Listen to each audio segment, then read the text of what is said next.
Imagine fighting a huge army of over 10,000 or 50,000 soldiers, and all you have are 300 men and raw courage.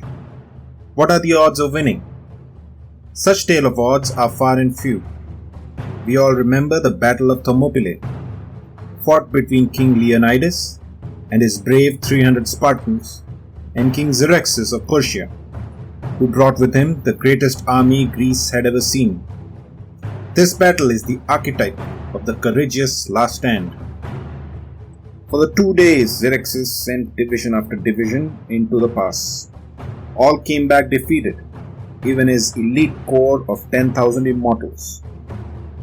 Something similar happened in the passes of Himalayas, in the northern tip of India, where a troop of 120 brave Indian soldiers took on a Chinese army with over 5,000 troops and stopped the Chinese advance into Ladakh, and a battle now famously called as Battle of Rezangla.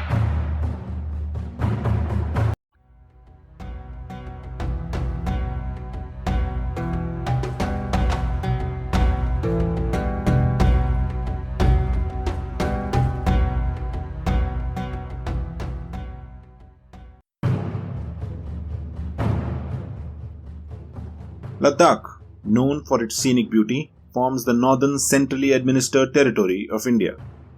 It has a long history of its own and is considered to have been inhabited from Neolithic times.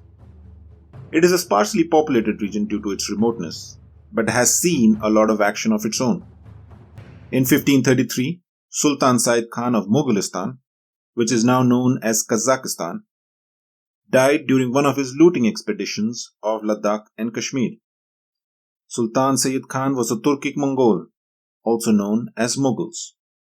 The place he died is called Daulat Beg Oldi, which means Lord of the State died here. Centuries later, it came under control of British India, who conducted expeditions to map the region and also to gather and assess intelligence about Russian intrusion in the region. In 1892, Charles Murray, the 7th Earl of Dunmore, and his team lost their way in Ladakh, and a young local guide called Ghulam Rasul Galwan helped them find a new route through a valley. Lord Dunmore, obviously impressed, named the valley and the river after him, and is now known as Galwan Valley and Galwan River. This Galwan Valley and Daulat Beg Oldi, also known as DBO, were the points of major standoff and battle during 1962 Indo-China War. In 1842, Sikh Empire, led by General Zorawar Singh, won against Tibet, who were under the control of Qing dynasty of China at that time. They signed a treaty called the Treaty of Chusul that stipulated no transgressions in other countries' frontiers, thus leading to administrative attachment of Ladakh with Kashmir, and subsequently to Hindu Dogra dynasty's rule of Jammu and Kashmir. Prior to 1962 war, there were attempts at drawing the boundaries between the two countries. Even the British Indian government had made several attempts to propose several lines such as the Ardagh-Johnson line of 1865, Macartney-MacDonald line of 1899, and many more. However, they remained inconclusive in determining the actual border. Chinese never agreed to these boundary lines. An operative term called the line of actual control was used to determine the Indian and Chinese side of the region. Ladakh on the Indian side and Aksai Chin being the Chinese side. Some of the key strategic places were the Daulat Beg Oldi, also known as DBO, which is close to the Karakoram Pass and the vital Siachen Glacier. Chusul near Pangong Tso Lake, and Demchok in the southern part of Ladakh. Chusul historically has been a place of vital strategic importance. Very close to the line of actual control, or LAC, overlooks the 160-kilometer long saltwater Pangong Tso Lake, which goes deep into the Chinese territory. Chusul is well connected to all major routes within Ladakh and gives direct access to Leh, the capital of Ladakh. Leh lies on the famous Silk Route and was and is eyed by kingdoms and countries for its natural resources and connectivity. A closer look at the map shows how Chusul is centrally located and connected to other important areas in its vicinity, such as Darbok and Lukung, and could also be accessed from Spangur Gap and through a place called Rezangla. Defense of Chusul was vital in defending the whole region of Ladakh. The charge of defense of Chusul was given to the 114th Infantry Brigade under Brigadier T.S. Raina, who later went on to become the General and Chief of Indian Army Staff. Under his command, 114th Brigade was responsible for the defense of 80-km long Lukung, Chusul, Sakala region of Ladakh. He had under him troops from the 1st Jat, the 5th Jat, the 1st Battalion of the 8th Gorkha Rifle, J&K Light Infantry, and considering the importance of the region, 13th Kumaon was also added to his brigade.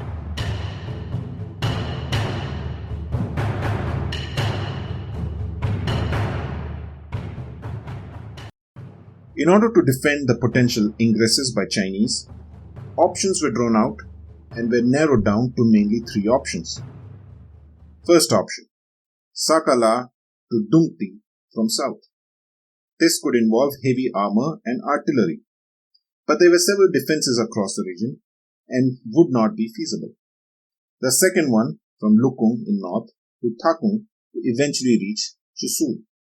And finally, the direct attack of Chusul from Rudok through Spangu Gap and Rezangla.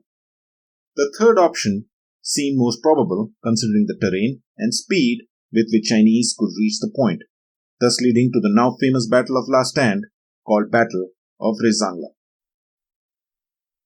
The 114th Brigade was deployed across 6 major points: Spangur Gap, Gurung Hill, Thakung Heights, Lukung, Magar Hill, and the most critical, Rezangla.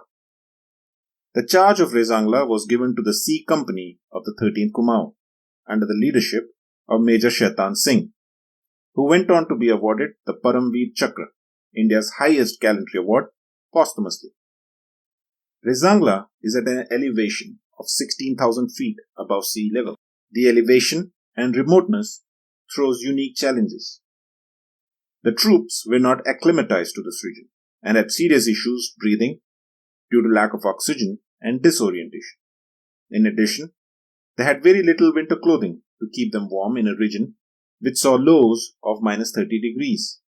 And if that was not all, Indian soldiers were equipped with World War II .303 single shot bolt guns, old 62 radio sets that froze under extreme cold weather, and food that took hours to get warm due to the cold.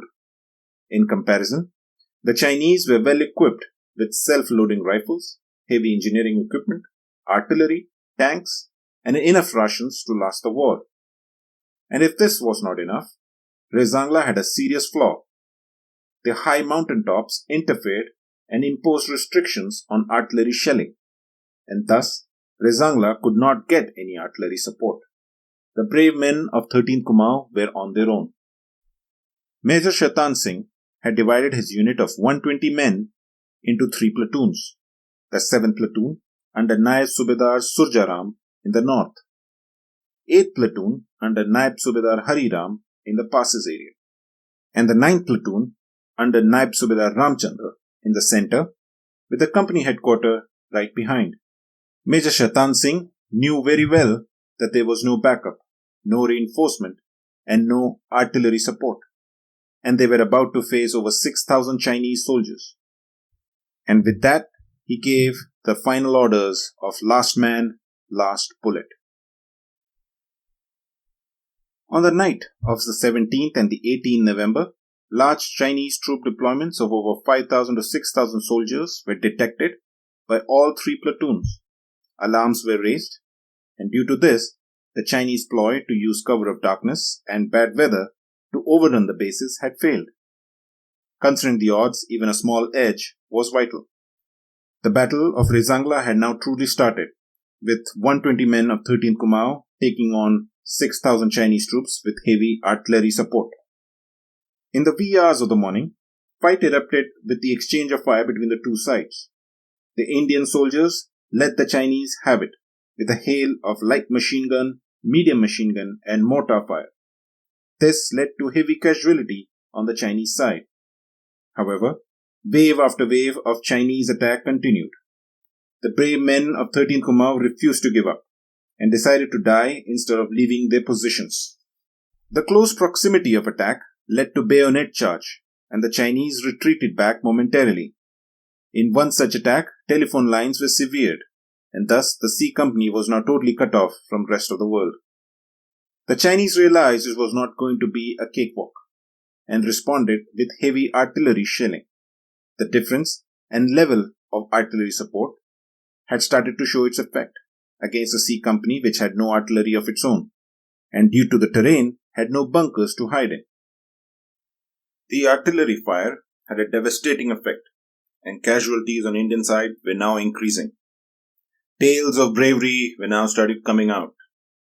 Naik Hukubchand, the second in command of 8th Platoon, ran out of ammunition and was overpowered and shot dead. The entire 7th Platoon, including its commander, died fighting. The 8th Platoon also met a similar fate. The remaining men of 9th Platoon kept fighting. Few of them fought till they fell unconscious and were presumed dead by the Chinese forces. Medical orderly Sepoy Dahiya of Army Medical Corps died with a medical syringe and a bandage in his hand. The C Company was running out of men to defend the position, and finally, Maj Shaitan Singh decided to join up with the remaining 9th Platoon as the last stand. He too, unfortunately, died with a direct machine gun fire. Of the 120 men and officers, 114 died, 5 were taken prisoners of war, and 1 died in captivity. The last round was fired, and last soldier had bled to martyrdom. No help or reinforcement was asked, nor could any be provided.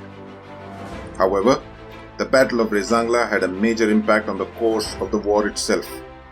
On 21st November, the Chinese unilaterally declared ceasefire. The Peking radio actually admitted to some of its worst casualties out of Battle of Rezangla. A memorial was built on the grounds in remembrance. In the 5 hours of battle, the C Company of the 13th Kumaon had won virtually all bravery medals possible.